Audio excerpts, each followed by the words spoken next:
Pessoal, bom dia para todo mundo.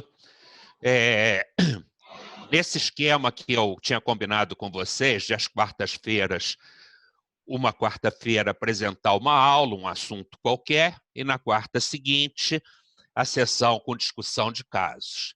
E na sexta, como eu disse, também a gente estava vendo aqueles padrões básicos, aquelas aulas mais iniciais, montadas, em princípio, para os R1s.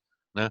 Então, hoje, nesse contexto de algumas aulas específicas, eu vou discutir com vocês aspectos atípicos de metástases pulmonares.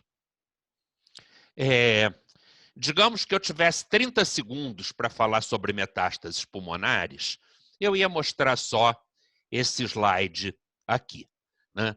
De regra, metástases pulmonares, na maior parte das vezes, se apresentam como múltiplos nódulos disseminados pelos pulmões, né? De tamanhos variados, como a gente vê aqui na tomografia, uns bem pequenos, outros grandes, às vezes passando de 3 centímetros, e aí, por definição, chamados de massa, disseminados pelos pulmões, em geral predominando nas porções inferiores e também nas porções mais periféricas, como a gente vê, por exemplo, nesse corte aqui, uma distribuição mais periférica. Mas, obviamente, não é só isso que a gente pode falar. E o que eu quero discutir, então, são alguns padrões atípicos relacionados a metástases pulmonares. Então, aqui uma lista de coisas que podem acontecer e eu vou comentar detalhes de cada uma delas. Pneumotórax associado, escavação, sangramento, se aparecerem sob forma de micronódulos, questões de crescimento e de involução, metástases localizadas não no parênquima, mas dentro de brônquios ou dentro de vasos, metástases que a gente chama de benignas, calcificação em metástases e gordura em metástases. Então, vamos começar com pneumotórax. Alguns tumores têm uma tendência a fazer pneumotórax associado. Né? Então, eu vou comentar quais são esses tumores, mas aqui a gente vê 2 casos de metástase, de pneumotórax espontâneo em metástases de osteosarcoma. O osteosarcoma é um tumor que, estatisticamente, com mais frequência, apresenta pneumotórax espontâneo. Aqui são os tumores mais frequentes. Em relação aos ósseos, especialmente o osteosarcoma, e também as causas que eu vou discutir adiante de metástases escavadas. Ou seja, adenocarcinoma de intestino grosso, tumores de cabeça e pescoço, tumores pélvicos. Então, esses grupos de tumores mais frequentemente apresentam pneumotórax. Não quer dizer que outros tumores também não possam cursar com pneumotórax. Só que, estatisticamente, esses são os mais comuns. Tá? E aqui, a gente vendo alguns casos, nesse caso, metástases de angiosarcoma, com pneumotórax bilateral. Vejam, aqui o pneumotórax é à direita, o pneumotórax é à esquerda, e notem que, nesse caso, as metástases são escavadas. Elas praticamente têm, quer dizer, elas têm paredes muito finas, se apresentam como cistos. E eu vou discutir isso no próximo passo. Então, é até uma coisa que com frequência se associa escavação de metástases e, posteriormente, desenvolvimento de pneumotórax. Então, esse caso aqui é um bom exemplo para metástases císticas e para pneumotórax associado. Veja esse outro aqui, um pneumotórax bilateral.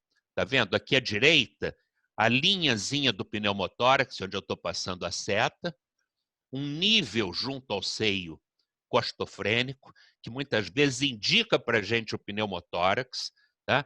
E do outro lado, um pneumotórax completo. Né? Pulmão colapsado está aqui junto ao hilo, e a gente vê aquele mesmo nível do outro lado, né? Olhem o tamanho dessa metástase, né? Quer dizer, uma coisa que provavelmente passaria até despercebido no exame, na análise de um exame, ou seria dado como um pequeno cisto na periferia, mas isso é uma metástase. Então, tomar cuidado com isso. E vejam que interessante, a lâmina onde a gente vê a lesão cística rompida, e isso levou ao pneumotórax, né? Rompimento do cisto, né? E, num detalhe de uma das áreas da parede, a gente vê as células tumorais proliferando. Vocês vão dizer, mas peraí, mas um cisto desse tamanho, o ar disso aqui que foi fazer o pneumotórax? Não, obviamente não. É que isso faz uma comunicação do cisto com o brônquio. E aí, através do brônquio, forma uma fístula, vamos dizer, broncopleural, e o ar, então, migra para a cavidade. A outra coisa, e que vem muito, muito associado ao pneumotórax, é a escavação. Então, metástases que frequentemente, ou que eventualmente se apresentam de forma escavada ou até cística, as mais comuns são o adenocarcinoma do intestino grosso, tumores de cabeça e pescoço e tumores pélvicos.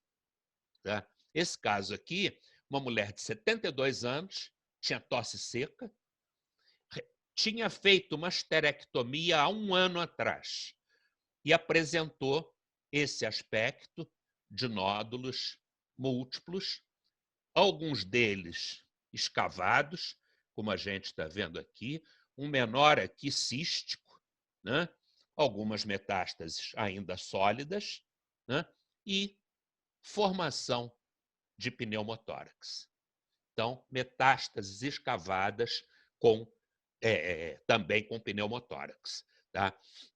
Um diagnóstico diferencial que tem que ser tomado cuidado com essas lesões múltiplas escavadas é a embolia séptica, né? Mas clinicamente a história e evolução é diferente.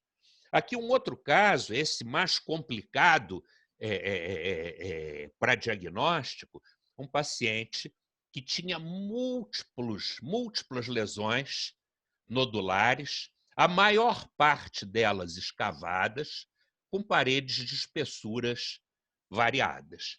Eu teria muita dúvida se me mostrasse isso para discutir esse caso, até com diagnóstico diferencial, como uma doença fúngica ou coisa desse tipo.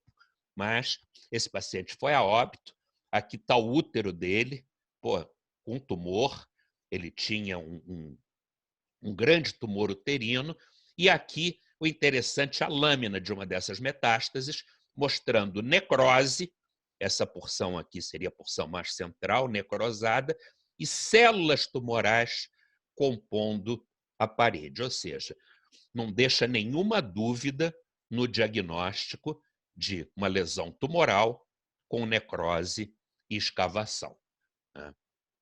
E aqui, um outro aspecto que cada vez mais a gente tem visto é dessas metástases com esse aspecto cístico. Esse é um caso do Dr. Luiz Felipe Nobre, lá de Santa Catarina, e que tinha várias formações císticas, né, chamando atenção, em algumas delas, inclusive conteúdo sólido no interior, como a gente vê nessa aqui, né, e vê também nessa aqui. Quer dizer, um diagnóstico que podia se discutir diagnóstico diferencial com doenças císticas, diagnóstico diferencial com doenças infecciosas, até com conteúdo sólido no interior, tipo aspergilos, etc. e tal, mas eram metástases de um tumor de útero. Então, um aspecto incomum que o radiologista, que o pneumologista precisa ficar atento para não achar que isso é uma coisa menor em relação ao quadro do tumor conhecido da paciente. E, eventualmente, isso é a forma de apresentação. Então, muitas vezes, e aí que está o cuidado maior, o paciente não tem ainda o tumor primário conhecido e chega com uma tomografia com aspecto desses. Então, a gente tem que incluir metástases no diagnóstico diferencial. Aqui, outra coisa que cada vez mais a gente tem visto, porque nos últimos anos, os tratamentos para esses tumores e para metástases, os tratamentos quimioterápicos, evoluíram muito, quer dizer, se desenvolveram muito. Então, a gente tem visto uma coisa interessante, mais nos últimos tempos, é a resposta das metástases pulmonares ao tratamento. Então, esse aqui, por exemplo, era um paciente que tinha um tumor de testículo, né?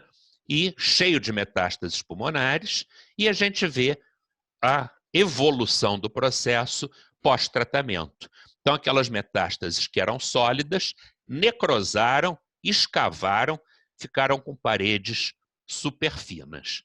Então, isso é o tumor não se apresentando como metástases císticas, mas sim respondendo ao tratamento, né? Aqui um outro caso, esse é um caso que a gente, quer dizer, publicou esse artigo até bem recentemente, saiu uns 15 dias atrás, um trabalho que a gente fez junto com alguns grupos de fora sobre manifestações incomuns de tumores extrapulmonares. E aqui esse paciente era um homem de 35 anos, tinha um sarcoma de partes moles, e vejam que interessante, ele tinha essas metástases, uma delas escavada, a outra completamente sólida. 6 meses depois da quimioterapia, olha que interessante, a sólida desapareceu completamente e a outra ficou uma zona de menor densidade aqui, que a gente até teria dúvida vendo isso isolado, seria uma área de enfisema, seria uma formação cística, mas era resíduo daquela metástase, tá? Então, uma evolução bastante diferente do habitual. Esse caso foi um caso recente publicado por uma residente nossa, que eu espero que esteja aí estudando, uma residente brilhante que a gente tem, chamada Nathalie, e era um caso de metástases císticas de um tumor de células gigantes.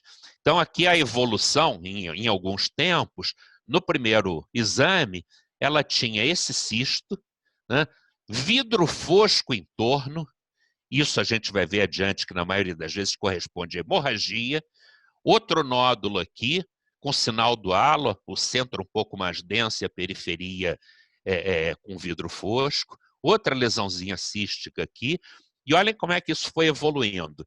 Os cistos foram crescendo, né? Essa lesão aqui acabou necrosando, escavando também, essa aqui aumentou bastante, ele fez um pneumotórax, a gente está vendo aqui em cima, e ainda na evolução, olha como é que a parede dessa lesão praticamente desapareceu, né? E restaram cistos de paredes muito finas. Quer dizer, vendo o exame nessa fase aqui, um diagnóstico bastante complicado, o diferencial com outras doenças císticas. E aqui um desses cistos bem na periferia, né? E com o pneumotórax associado. A outra coisa é a presença de hemorragia parenquimatosa associada a metástases. Isso a gente pode ver em alguns tipos diferentes de tumor, mas é mais comum em metástases de angiosarcoma e de córeo-carcinoma. Então veja esse caso aqui, a radiografia de tórax, esse paciente, o diagnóstico final dele tinha metástases de um tumor de rim, e vejam que, às vezes, por conta dessa hemorragia, na radiografia de tórax, fica difícil definir os nódulos. Aqui a gente ainda vê, do outro lado, ainda vê imagens nodulares, mas aqui praticamente é uma consolidação heterogênea, né? A gente não consegue definir bem os nódulos. Por quê? Porque o sangue, na radiografia de tórax, vai ter a mesma densidade dos nódulos com partes moles, tá? Quando a gente faz a tomografia, a gente vê um aspecto interessante. Com frequência, esse sangramento tem densidade de vidro fosco na tomografia, e os nódulos, densidade sólida. Então, a gente consegue ver muito bem aqui um nódulo, outro nódulo e vidro fosco ao redor deles, tá? Traduzindo a hemorragia. Então, a tomografia consegue definir melhor essa diferença de densidade do sangue para os nódulos de uma forma que a radiografia simples não define. E eu acho sempre interessante a gente ver as lâminas para entender isso bem. Tá vendo? Isso aqui é uma metástase, isso aqui mais roxo, isso aqui é outra, são células tumorais, né? E ao redor delas isso vermelho que é o sangue. Então, quando eu tenho esse sangue entre as duas, no raio-x isso assume uma densidade única. Na tomografia, eu individualizo as duas densidades. Então, essa é a explicação, né?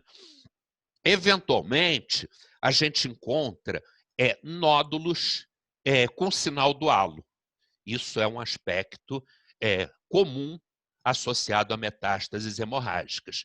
Então, vejam aqui, esse nódulo, por exemplo, tem um nódulo no interior, com densidade de partes moles, e vidro fosco ao redor.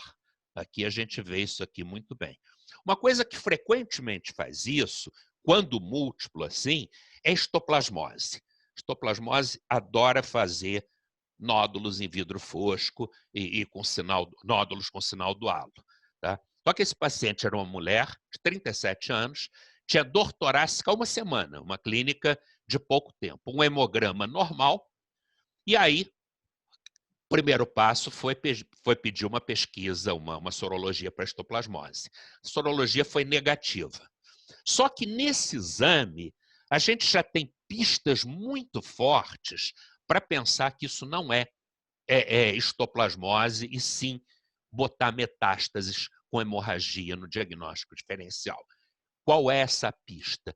É o tamanho dos focos centrais, o tamanho dos nódulos. Vejam nesse aqui, olha o tamanho desse nódulo aqui.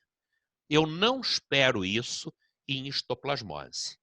Então, quando eu vejo esse conteúdo central grande, nódulos maiores, eu tenho que pensar em metástases. Isso era a metástase de um coriocarcinoma.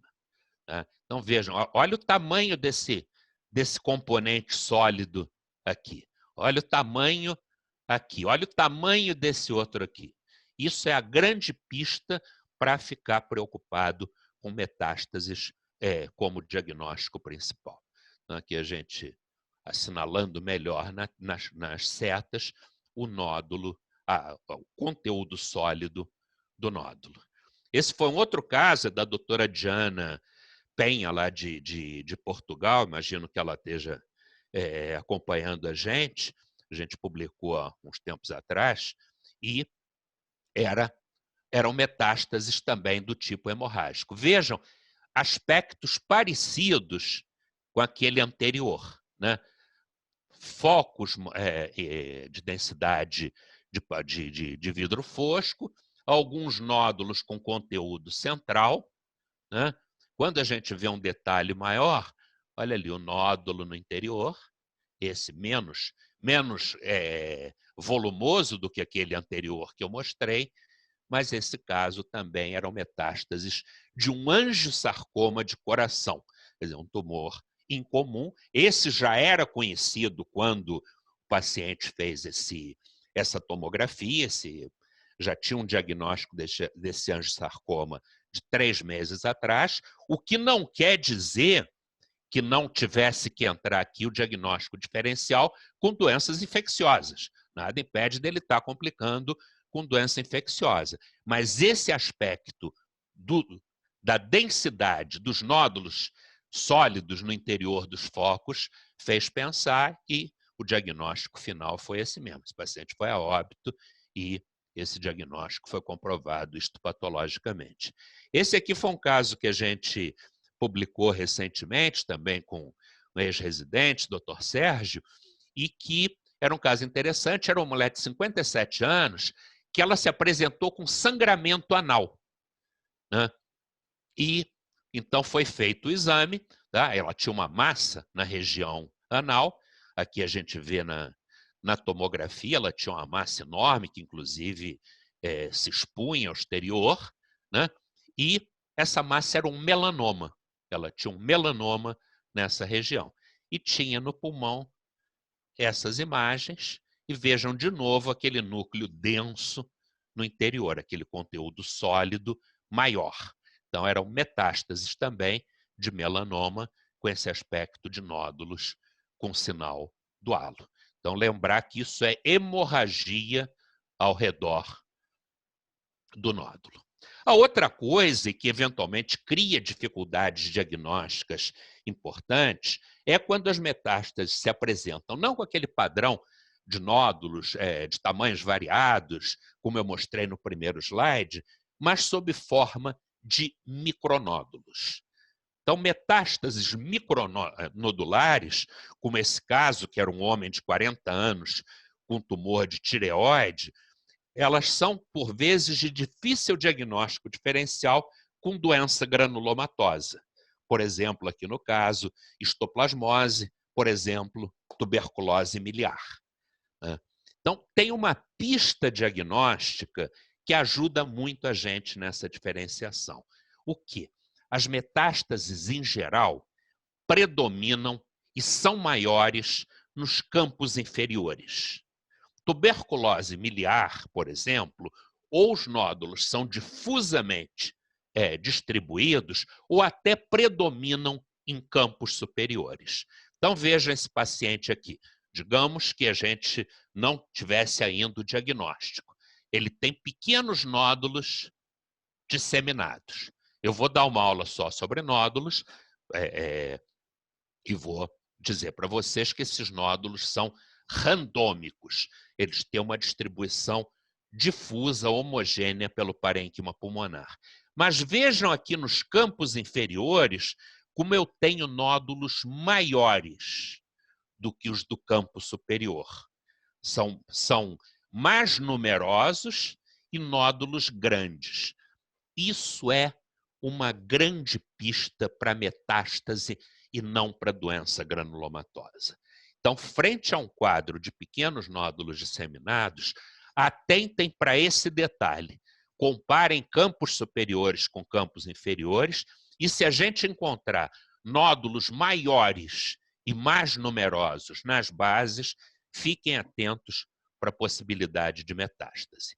E aqui, para vocês compararem o caso de metástase com o caso de tuberculose miliar.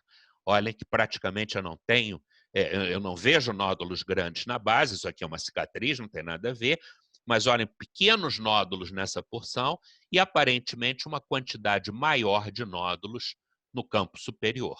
E aqui os nódulos grandes levando para a possibilidade de metástases. Esse é um caso também que foi publicado recentemente com as doutoras Miriam, com a doutora Rosana e com um ex-residente chamado Jean, que eram metástases de um leiomioma. Eu vou adiante dizer para vocês que isso se enquadra naquela categoria das metástases que a gente chama de benignas.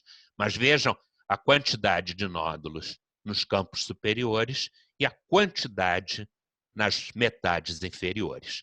Não é um padrão visto normalmente em doença granulomatosa. Metástases micronodulares, qualquer tumor a princípio pode fazer, mas alguns, por serem muito vascularizados, com mais frequência fazem esse padrão. E são eles a mama, a próstata, pâncreas, rim, tireoide e o melanoma. Essas são as causas mais comuns de metástases micronodulares. Outra coisa que eventualmente a gente vê é crescimento lento. A gente espera muito de metástases que, sem tratamento, quando o paciente apresentou as metástases inicialmente, que elas vão crescer num prazo muito curto, que elas vão ter um crescimento rápido. Mas, eventualmente, esse crescimento é muito lento, como nesse caso aqui. Esse paciente tinha um tumor adenomatoide cístico de glândula submandibular, é um tumor maligno, né? E vejam, tem 2 anos e meio de evolução e olhem, o crescimento foi muito discreto, quer dizer, cresceu, obviamente, mas foi discreto pelo intervalo de tempo. Tá? Aqui um outro caso, esse caso foi um dos primeiros casos que eu acompanhei quando fui para o Fundão, já tem foi mais ou menos antes da guerra, e a gente tinha o seguinte, uma evolução de 8 anos. Esse paciente tinha feito uma ressecção de membro inferior por um osteosarcoma e apresentou essa lesão, essa massa na base do hemitórax. Tá? 8 anos depois, essa massa tinha essas dimensões. Osteosarcoma é um tumor agressivo. Normalmente, as metástases crescem com uma rapidez muito grande. Então, esse é um crescimento completamente atípico para um sarcoma ósseo. Né? E esse caso mais interessante ainda, ele tinha calcificações na parede da lesão. Foi uma lesão que praticamente, sabe Deus por que mecanismo, mas se tornou estéril. Vejam aqui a metástase, uma casca, isso aqui foi nos primórdios da tomografia, um dos primeiros aparelhos que a gente teve, e mostra então a casca calcificada e o interior com menor densidade. Isso era uma metástase que esse interior era cístico e calcificado em torno e praticamente não tinha células tumorais. Era uma metástase esterilizada. Se não tivesse sido ressecada, provavelmente ele ia viver com essa lesão aí o resto da vida. Então, uma evolução atípica e muito, muito, muito arrastada. Outra coisa que a gente tem visto muito, quer dizer, com os tratamentos quimioterápicos mais modernos, é a involução das lesões. Né? Tinha mostrado isso no início da aula, mostro aqui de novo. Isso aqui era um adenocarcinoma de mama, com metástases pulmonares, e 2 meses após, com a quimioterapia. Olha como é que as metástases necrosaram, praticamente se tornaram imagens císticas, né, com paredes finas. E vejam de novo, pneumotórax bilateral. Essa é uma complicação que eu diria relativamente frequente em escavação de metástases. Tá? Aqui um outro caso, também de involução, também um tumor de mama, mulher de 72 anos, que tinha essas imagens nodulares, que a gente está vendo aqui à esquerda, né? E com o tratamento, 11 meses depois, essas lesões involuíram. Na verdade, elas tiveram até uma evolução para fibrose e tinha áreas fibróticas no pulmão. Aqui, um outro caso, metástases de fígado, antes e depois da quimioterapia. Olhem, abundância de nódulos e praticamente não se vê mais, vê uns poucos. E se vocês prestarem atenção, vários deles são escavados. Vejam aqui uma imagem cística com parede muito fina. Aqui outra imagem cística. Então, aqui outra imagem com paredes finas. Então, eu não tenho a tomografia desse caso, mas se tivesse, a gente veria um padrão semelhante ao anterior com lesões císticas. Outra coisa, em relação à metástase pulmonar, é que a maioria dessas lesões se assestam no parênquima pulmonar. Mas, eventualmente, a gente tem alguns tumores que fazem metástases para os brônquios, né? O que a gente chama de metástase endobrônquica. Assim como a gente tem metástases para os vasos.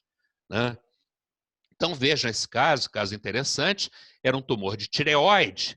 Vejam aqui, né, a gente tem o brônquio intermediário e aqui uma lesão no interior do brônquio. Isso era uma metástase endobrônquica que fez, inclusive, a telectasia de parte do lobo inferior. Né? A gente está vendo aqui o fígado, consequentemente, o diafragma bem elevado, né? Mostrando uma redução volumétrica por atelectasia feita, desenvolvida por conta desse tumor. E a gente tem aqui um outro aspecto interessante, que é esse aspecto meio de árvore em brotamento, só que muito dilatado. A gente, quando vê isso isoladamente, tem muita dúvida, e aqui eu tenho dúvida, se isso está dentro de brônquio ou se isso está dentro de vaso. Eu acho que isso aqui é metástase endovascular. Ele fez metástase endobrônquica e fez metástase endovascular. Vejam de novo aqui essa ramificação, além de nódulo no parênquima e em alguns outros locais. Então, metástases endobrônquicas e metástases vasculares. Um outro caso era um paciente de 69 anos que tinha um carcinoma papilífero de tireoide. Vejam aqui na tomografia, né, a gente tem formações nodulares, né, polipóides no interior da traqueia. Pelo menos duas a gente vê aqui, tem enfisema também, que não está interessando no caso, mas olha aqui na reconstrução, vários nódulos ao longo da parede da traqueia. Esse paciente foi endoscopado e isso eram metástases traqueais. Aqui um outro caso, que também foi publicado nesse artigo recente que eu falei com vocês, de metástase de um carcinoma de rim. Então, olhem aqui, à direita, essa massa no interior do brônquio. Não há nenhum critério tomográfico para eu dizer que isso aqui é metástase e não um tumor primitivo aqui do brônquio. Esse diagnóstico é feito via broncoscopia e biópsia da lesão. E aqui um outro, era um paciente que tinha um adenocarcinoma metastático, paciente jovem, 34 anos, não sei a origem, mas que tinham pequenos nódulos disseminados pelo parênquima, e vejam aqui nesse brônquio esquerdo a quantidade de implantes que ele tinha ao longo da parede. Então, metástases endobrônquicas. Né? Aqui um caso também interessante, uma mulher jovem, 24 anos, ela tinha retirado um melanoma da região cervical 4 anos atrás. E chegou agora, 4 anos depois, estava com sangramento, com hemoptise, e tinha febre dor torácica 3 dias. E aí fez essa tomografia. E essa tomografia mostrou uma massa no interior do brônquio direito. A gente vê aqui a protrusão da massa para dentro da luz, né, a obstrução desse brônquio, e uma área grande em vidro fosco que correspondeu à hemorragia. Então, a hemoptise que ela teve foi por conta desse sangramento parenquimatoso, mas a broncoscopia mostrou que era uma metástase de um melanoma no interior do brônquio. Tá? E aqui o aspecto endoscópico, né, do tumor crescendo no interior do brônquio. Ela ocluía completamente o brônquio, né, e tinha sinais de sangramento adjacente. A outra coisa são as metástases vasculares. Muitas vezes elas são semelhantes morfologicamente à dos brônquios. Esse caso foi um caso muito interessante que foi acompanhado há um tempo atrás no Fundão, foi acompanhado pelas doutoras Rosana e doutora Miriam, que é um caso que deu muita discussão num primeiro tempo. Era um homem de 47 anos que ele tinha ressecado um condrosarcoma de fêmur 2 anos atrás. E ele apresentou uma lesão pulmonar e estava sendo discutido a ressecção dela, fez a tomografia e mostrou essa lesão escavada, tá? E esses nódulos adjacentes. E a discussão foi se isso realmente era tumoral ou se ele tinha tuberculose. Inclusive, ele tinha um diagnóstico de tuberculose tratada há uns anos atrás. Né? Então, ele tinha um diagnóstico prévio de tuberculose e apresentou essas lesões. E aí? Seria isso tuberculose ou seriam metástases? E aí a gente tem algumas pistas para pensar na possibilidade de tumor. Isso foi, assim, um diagnóstico brilhante, eu diria, da Miriam e da Rosana, porque elas identificaram essa imagem aqui como uma imagem, como uma área dilatada e que provavelmente podia corresponder a um vaso dilatado. Tinha a mesma coisa em outros locais, como aqui. E aí partiram para fazer uma anjo. Tá? Então, aqui o detalhe daquela região, né? Aquele aspecto que sugeriu o vaso dilatado, aqui a mesma coisa, essa imagem, né? Embora tivesse aqueles nódulos ali que coubesse a discussão de uma doença infecciosa, né? Mas aí a Ângio mostrou isso aqui, esse aspecto interessante, né? Vaso cheio aqui, quando chega aqui, esse vaso não tem a continuidade, está obstruído. Isso aqui é uma imagem vascular e que chega aqui e está completamente obstruído. E obstruído de uma forma interessante, não como um trombo de doença tromboembólica, mas sim com dilatação da luz. E quando a gente vê esse aspecto de dilatação da luz, isso é muito suspeito de tumor crescendo dentro do vaso e não de trombo por doença tromboembólica, né? E do outro lado, a mesma coisa. Vejam, uma falha de enchimento dentro desse vaso, né? E olhem a continuidade, aquele aspecto de vaso dilatado. E aí não houve a menor dúvida que isso era doença metastática dentro de vaso. Mesmo assim, resolveram fazer uma biópsia, né? Esse caso a gente acabou publicando, isso foi em 2015, já tem uns 5 anos, né? Aqui só relembrando a vocês os detalhes, o que tinha na tomografia sem contraste e o que o contraste mostrou, né? E aqui o achado cirúrgico, o achado da biópsia. Dentro do vaso, essa proliferação de células tumorais que correspondiam ao diagnóstico prévio que ele tinha de condrosarcoma. Então, aqui as células tumorais do condrosarcoma. Vejam, outro vaso, né, dilatado por conta do tumor crescendo no interior.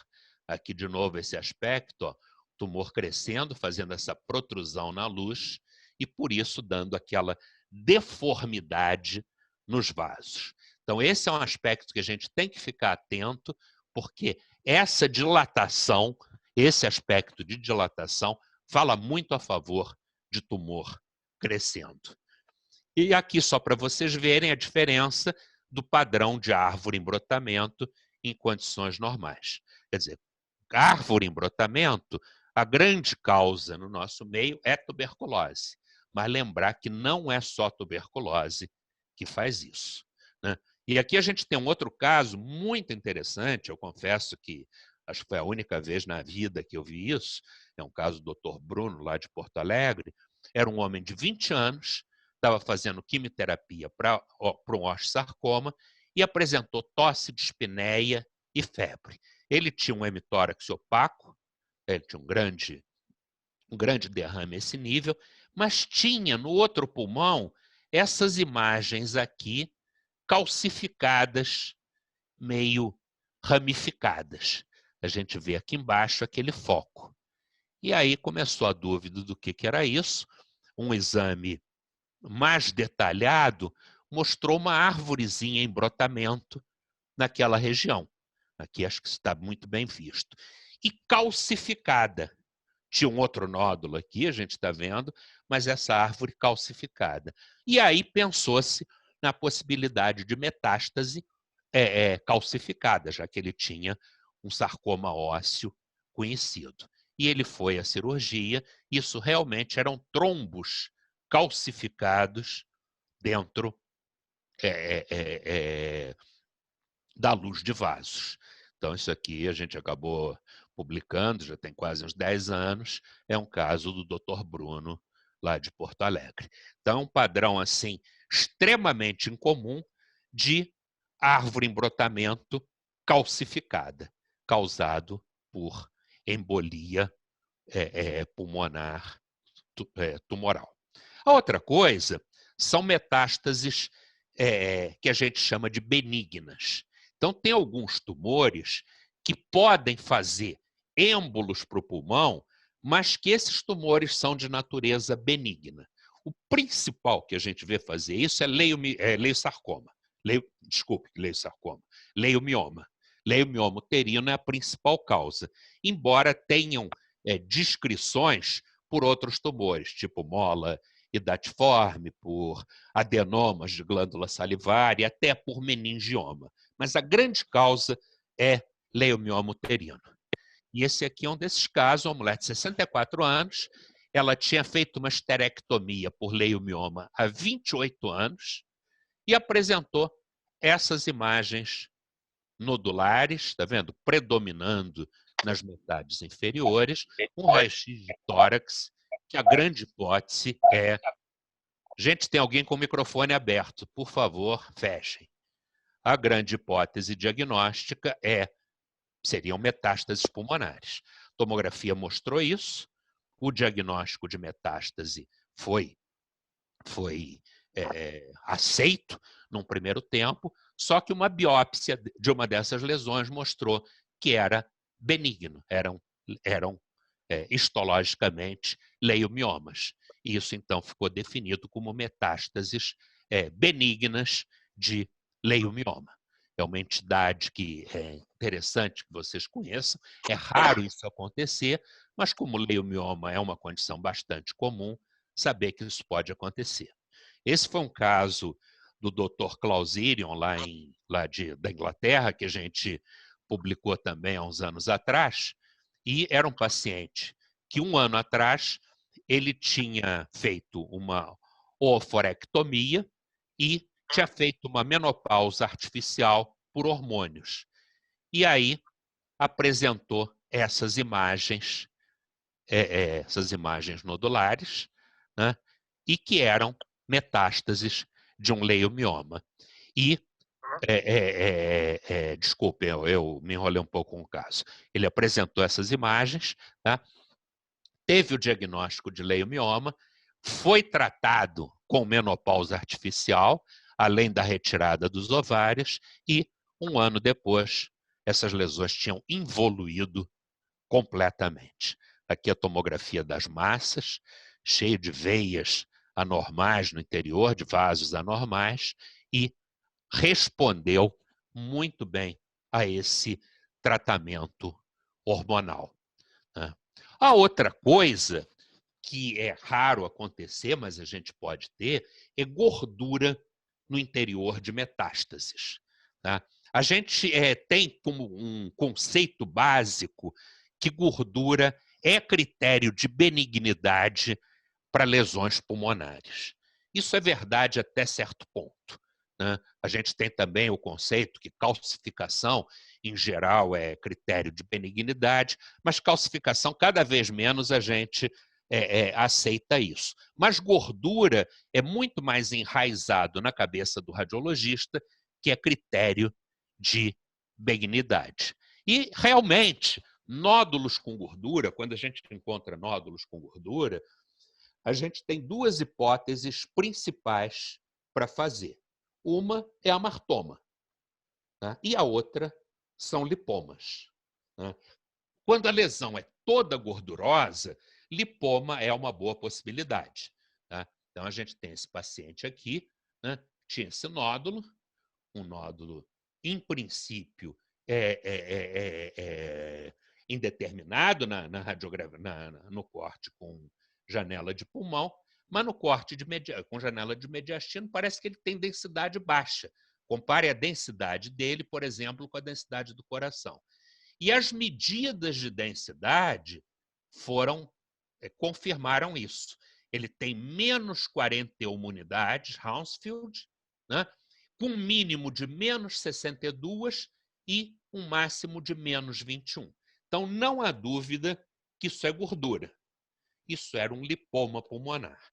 Podia ser também um amartoma com predomínio de gordura. Né? Aqui o caso do amartoma. O amartoma, na maioria das vezes, ele tem mais de um tecido. Então, quando eu encontro calcificação e gordura no mesmo nódulo, tá? O diagnóstico que se impõe, em princípio, é de amartoma. E vejam que bonita essa lâmina mostrando isso. Isso aqui é cartilagem, né? Que foi o que calcificou, né? E associado a isso, células gordurosas. Então, aqui o diagnóstico clássico, típico do amartoma: gordura e cartilagem na mesma lesão. Mas veja esse outro caso aqui. Um nódulo também, com gordura, né?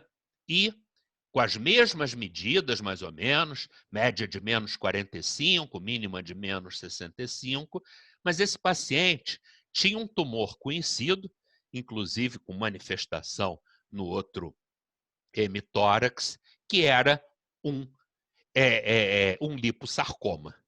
Tá?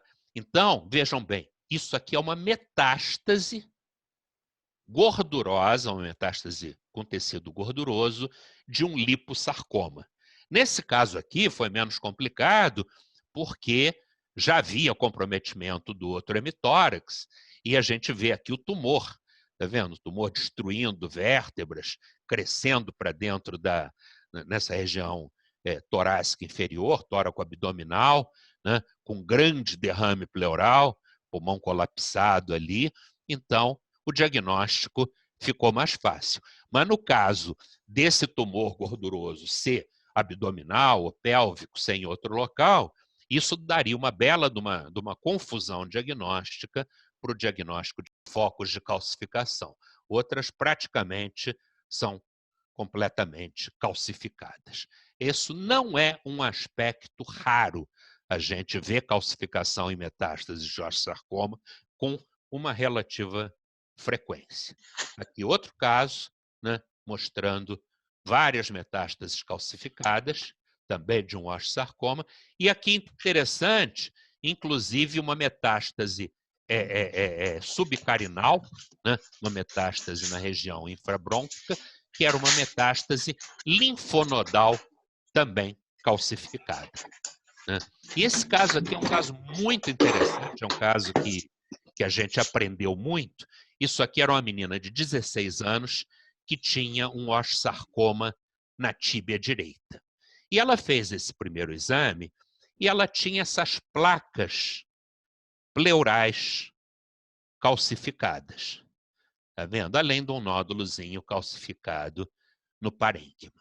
Então, essas placas ao longo da superfície pleural calcificadas, e foi muito discutido, não, peraí, isso aí é placa pleural calcificada, isso deve ser por tuberculose, papapá, não, coisa. Mas tomar cuidado que com essa história de um sarcoma conhecido, esse diagnóstico tem que ser mais amplo. E vejam, quer dizer, aqui ainda nesse exame, ela tinha uma outra lesão aqui com esse aspecto geométrico, né? Parecendo, quer dizer, aqueles linfonodos, aquele desenho de linfonodo intraparenquimatoso. E a gente vê aqui que essa lesão tinha relação com a cisura. Né? Na verdade, essa lesão tinha relação com a cisura, que é uma superfície pleural, da mesma forma que essa outra região aqui. Pois bem, isso foi em 7/5. Em 13/6, um mês depois, essa menina não respondeu à quimioterapia, ela voltou com uma dispneia importante e aquela lesãozinha, aquelas imagenzinhas aparentemente de pouco significado que eram vistas no exame anterior, um mês depois aquilo se mostrou que eram metástases muito, muito, muito agressivas do osteosarcoma. Então, metástases pleurais de um osteosarcoma com essa agressividade toda. Então, tanto essa lesão na cisura, como aquelas lesões ao longo da superfície pleural, já eram metástases desse osteosarcoma. E teve essa evolução extremamente grave. Vejam a reconstrução. Praticamente, a calcificação envolveu toda a cavidade pleural, o resto é líquido, mas a gente vê já no interior, em regiões de cisura, também focos calcificados, além de uma outra metástase na outra base, no outro pulmão. Então, uma lesão extremamente agressiva com metástases pleurais de um osteosarcoma. Aqui um outro caso, esse não é nosso, esse é um caso de literatura, mas para a gente ver que esse é um comportamento que não é tão raro assim. Isso aqui era uma mulher de 18 anos, também tinha um osteosarcoma de úmero. A gente já vê aqui, curiosamente, né, nesse cantinho da chapa, como é que está esclerosada a cabeça do úmero. Ela tinha um osteosarcoma no úmero e ele fez esse envolvimento da cavidade pleural aqui, né, praticamente encarcerou completamente o pulmão. Isso eram metástases. Esse é um aspecto que você pode ver, por exemplo, em tuberculose, em outras lesões infecciosas que podem também calcificar a pleura dessa forma difusa. Mas aqui, neoplásico. E esse caso é um caso muito interessante, é um caso do Dr. Antônio Carlos Portugal, um amigo meu, amigo nosso lá de São Paulo. Era uma menina de 14 anos que tinha dor e edema no joelho há 30 dias e vinha emagrecendo com dispneia, com dor torácica. E fez a radiografia, a tomografia, e mostrou isso aqui. Muitos nódulos, especialmente ao longo da superfície pleural, e esse espessamento aqui da cisura, de um lado e de outro, também com muitos nódulos, né? E a janela de mediastino mostrou isso, né? A extensão dessas lesões calcificadas ao longo da pleura, inclusive ao longo da cisura. E vários linfonodos comprometidos, né? Linfonodos mediastinais comprometidos. Isso também era metástase de um osteosarcoma. Essa menina faleceu pouco tempo depois do exame. E vejam, aqui o caso interessante foi que, ao invés da disseminação ser hematogênica, como é o habitual, essa paciente fez uma disseminação linfática, então com comprometimento grande de nódulos ao longo de superfícies pleurais. E eu coloquei aqui como curiosidade um diagnóstico diferencial, que, na verdade, quando o doutor Antônio Carlos me mandou esse exame, eu pensei nisso, em princípio, e eu pensei que isso podia ser uma microlitíase alveolar, quando eu vi só o exame antes de saber da clínica. Vejam esse padrão das calcificações ao longo da pleura, ao longo da cisura, né? E vejam esse caso de microlitíase comprovado, com aspecto muito semelhante de calcificações ao longo da pleura e calcificações ao longo da cisura. De novo aqui, né? E esse caso era uma microlitíase. Então vejam como é que a gente depende da clínica para fazer determinados diagnósticos. Por mais sugestivos que possam ser, a clínica muitas vezes desvia a gente para isso. Bom, gente, em resumo, então, já temos quase uma hora de aula. Em resumo, o que a gente viu, então, foram formas atípicas de metástases pulmonares. Eu discuti com vocês o pneumotórax, a escavação, as hemorragias, né? O padrão micronodular nas metástases, o crescimento lento até a involução das lesões, a localização endobrônquica e endovascular, as metástases chamadas benignas e a presença de cálcio ou de gordura relacionado a metástases. Muito obrigado, então, pela atenção de vocês.